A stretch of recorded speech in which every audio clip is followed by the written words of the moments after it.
Bonjour à tous les dissidents, et bienvenue dans Touche pas à ma patrie, l'émission poétiquement incorrecte contre la cancel culture de la bien-pensance indigéniste des campus américains islamo-bolcheviques. Parce que chez Monsieur Panzani, on a une grosse paire de nouilles, et... Je vais vous parler du bon vieux temps qu'on n'a plus le droit de faire revivre sans se faire traiter de réactionnaire. Dans le temps, on n'allait pas dans des écoles avec des filles et des garçons, c'était chacun chez soi, et les moutons étaient bien gardés. Comme ça, les filles, elles tentaient pas les garçons qui savent pas se contrôler parce qu'ils sont moins soumis à leurs émotions.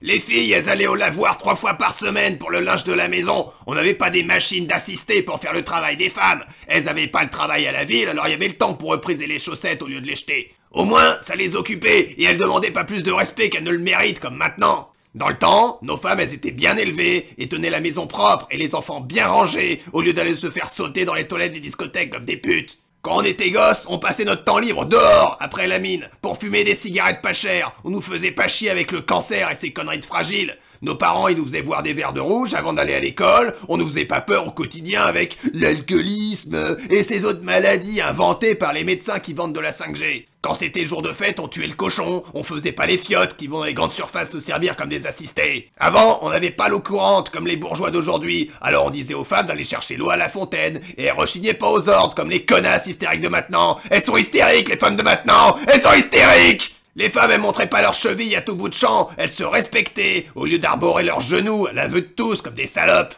On portait pas de tatouages comme les marins pédés, ni de trucs plantés dans la peau comme les tribus de sauvages africains cannibales de l'exposition universelle. Les étrangers, c'était que dans les cages, et ils étaient bien contents qu'on leur jette des fruits, ils étaient pas ingrats qu'on leur apporte la vraie civilisation de chez nous avec de vraies valeurs. La science, elle nous disait que c'était pas vraiment des gens, et on avait confiance, mais maintenant la science, c'est plus comme avant. Nous, on pactisait pas avec les Boches, on savait reconnaître nos ennemis qui nous avaient volé l'Alsace et la Lorraine, même s'ils faisaient quand même de très beaux aides en marbre de 30 mètres de haut pour lutter contre les dérives du progrès et de la liberté. On savait protéger la race française et nos valeurs, pas comme avec la tafiolisation de la société des jeunes d'aujourd'hui qui laissent entrer par milliards des musulmans qui respectent pas les femmes de maintenant qui sont des salopes. Dans le temps, on passait pas notre temps sur des écrans comme des feignasses. On allait au champ dès 6 ans pour mériter sa croûte. Si on avait mal quelque part, on se prenait des coups de bâton par le père, il fallait pas pleurer. Ou alors c'était la mine et quand tu crachais du sang, t'avais pas le syndicat gauchiste pour te protéger comme un gros fragile. Tu prenais sur toi et tu faisais ton labeur pour la patrie.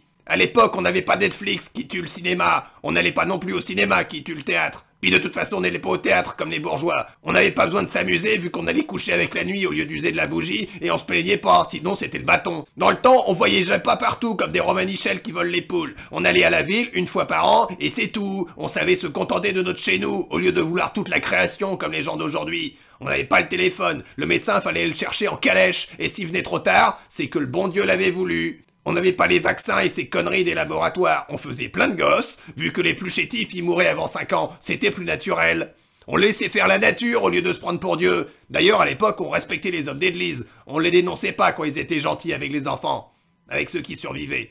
Et on n'était pas plus malheureux que les fiottes assistées d'enfants de salopes d'aujourd'hui. Alors prenez-en de la graine les jeunes, parce qu'aujourd'hui, la société française, elle est devenue violente.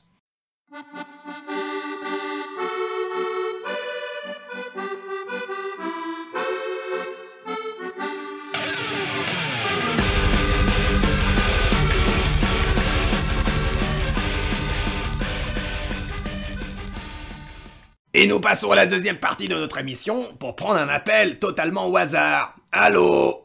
Oui, allô? Oui? Oui? Oui?